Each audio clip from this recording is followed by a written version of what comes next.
Bismillahirrahmanirrahim.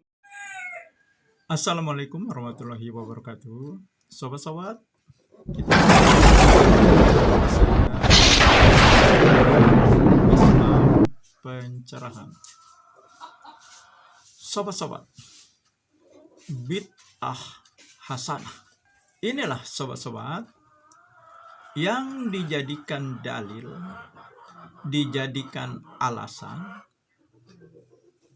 bagi pelaku bid'ah yang bertahan dengan perbuatan bid'ahnya, bahkan ngeyel, membela mati-matian perbuatan bid'ahnya karena alasan baik, sesuatu itu baik, dan mereka menamakannya bid'ah hasanah, sobat-sobat.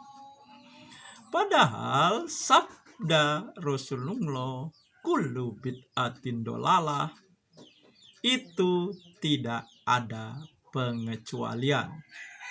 Semua bid'ah sesat.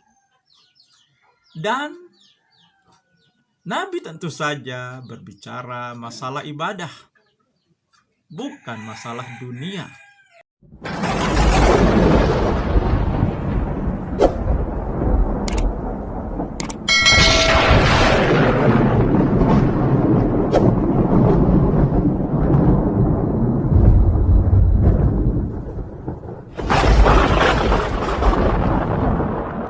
Juga sobat-sobat, alasan bid'ah hasanah mereka disandarkan dengan sahabat Umar yang di zaman beliau tarawih 23 rakaat. Tetapi ternyata hadis ini dhaif karena dibantah oleh hadis lain yang Umar memerintahkan salah seorang sahabat untuk sholat tarawih 11 rakaat. Hadis tadi yang dipakai pada zaman Umar. Artinya belum tentu Umar memerintahkan. Hadis yang kedua, Umar memerintahkan. Jelas ini perkataan Umar langsung. Nah, maka hadis yang dipakai untuk menguatkan bid'ah hasanah mereka menjadi dhaif. Dan alasan pembukuan Al-Quran dan Al-Quran ditambahi dengan baris. Nah, ini juga tidak bisa menjadi dalil landasan untuk adanya bid'ah hasanah. Karena ini salah satu cara untuk menjaga Al-Quran, sobat-sobat. Nah, berikut ini sobat-sobat, kita akan lebih jelas lagi bahwa bid'ah hasanah itu tidak ada. Tentu saja bukan hanya sekedar narasi, bukan hanya sekedar cocok logi, akan tetapi berdasarkan bukti ilmiah yang sangat kuat, sobat-sobat. Baiklah sobat-sobat, kita tonton, kita simak bagaimana penjelasan mengenai bahwa berdasarkan bukti ilmiah bid'ah hasanah itu tidak ada, sobat-sobat. Rasulullah sallallahu alaihi wasallam telah bersabda secara umum, kullu bid'atin dhalalah. Setiap bid'ah itu sesat. Tidak pernah beliau memberikan pengecualian yang dengannya dapat kita pahami bahwa tidak ada bid'ah hasanah. Sebab kalau ada bid'ah hasanah, mana qawaid dan dawabitnya untuk kita tetapkan sesuatu perbuatan itu masuk ke dalam bid'ah hasanah. Adapun yang dikatakan oleh Umar bin Khattab bukanlah bid'ah secara syar'iyyah, tapi bid'ah secara lugawiyah. Jadi kita harus bisa memahami, karena bid'ah itu bukan bahasa Indonesia tapi bahasa Arab. Orang Arab sering mengucapkan lafaz bid'ah. Harus didudukkan apakah ucapan bid'ah itu bid'ah syar'iyyah atau lugawiyah. Secara lugah, lampu, pengeras suara dan lain-lain bid'ah secara lugah, bukan secara syar'iyyah. Jadi harus kita pahami dengan baik. Perkataan Umar adalah bid'ah secara lugawiyah. Karena apa yang ditambah dari apa yang dilakukan oleh para sahabat. Rasulullah SAW di masjid, Rasulullah SAW salat berjamaah.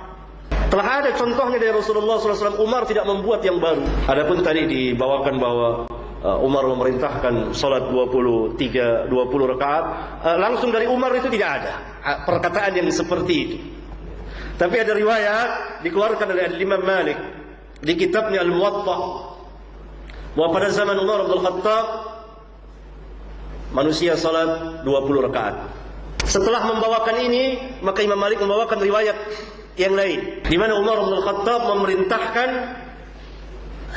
Ubay bin Ka'ab dan Tamim Ad-Dari untuk mengimami manusia salat 11 rakaat.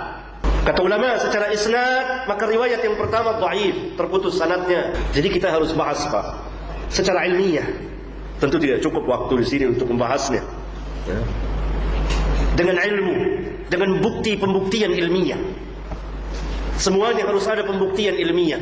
Sebab mengucapkan sesuatu, membantah sesuatu, hal yang sangat mudah sekali, siapapun bisa melakukannya. Anak kita pun bisa melakukannya untuk sekedar membantah. Tapi pembuktian ilmiah, kita harus punya pembuktian ilmiah secara ilmu dan diuji. Intinya adalah permasalahannya bid'ah. Nah, ini perlu kita uji. Kalau ada bid'ah hasanah, maka mana, saya bertanya, qawaid dan dawabitnya itu apa? Apakah setiap perbuatan baik itu boleh kita masukkan dalam bid'ah hasanah? Bolehkah kita sebelum sholat tarawih azan dan qomat dulu? Boleh? Saudara siap melakukannya nanti? Bukan hanya ngomong, lakukan nanti. Saya mau lihat dengan mata kepala saya. Karena azan dan qomat hasanah yang terbesar. Apakah setiap perbuatan baik itu masuk dalam bid'ah hasanah? Boleh kita masukkan dan dikatakan bid'ah hasanah? Maka itu tidak ada qawaid, tidak ada dawabit. Oleh karena itu berkatalah Al-Imam Asy-Syafi'i, man istahsana faqad syara'a. Man istahsana faqad syara'a. Ini merupakan kaidah yang sangat besar. Barang siapa yang menganggap baik sesuatu perbuatan, dia telah membuat syariat baru. Berkata Imam Malik, man ibtada'a bid'atan hasanatan yaraha hasanatan faqad za'ama anna Muhammadan sallallahu alaihi wasallam khana ar-risalah. Lianna Allah yaqul al-yawma akmaltu lakum dinakum. Man ibtada'a bid'atan yaraha hasanatan. Lihat, barang siapa yang membuat bid'ah dan dia menganggap bid'ah itu bid'ah hasanah, faqad za'ama anna Muhammadan khana ar-risalah. Maka sesungguhnya dia telah menuduh Muhammad sallallahu alaihi wasallam mengkhianati syariat. Mengkhianati syariat. Kenapa? Kata Imam Malik, kenapa? Harus ada pembuktian ilmiah. Kenapa? Li'anna Allah yaqul al-yawma akmaltu lakum dinakum. Karena Allah berfirman, pada hari ini aku telah sempurnakan bagimu agamamu. Maka kalau ada bid'ah lain lagi, ada ajaran lain lagi, kita telah memberikan catatan kaki terhadap firman Allah. Kalau kita buka Quran surat Al-Maidah, al-yawma akmaltu lakum dinakum. Allah katakan pada hari ini aku telah sempurnakan bagimu agamamu. Maka kita memberikan catatan, belum. Ada ini satu, ada dua, ada tiga, sampai ribuan. Ini memberikan istidrak, catatan kaki terhadap Rabbul Alamin. Ini yang berkata Imam Malik, bukan Abdul Hakim. Adapun dibukukannya Al-Quran, ini bukan bid'ah.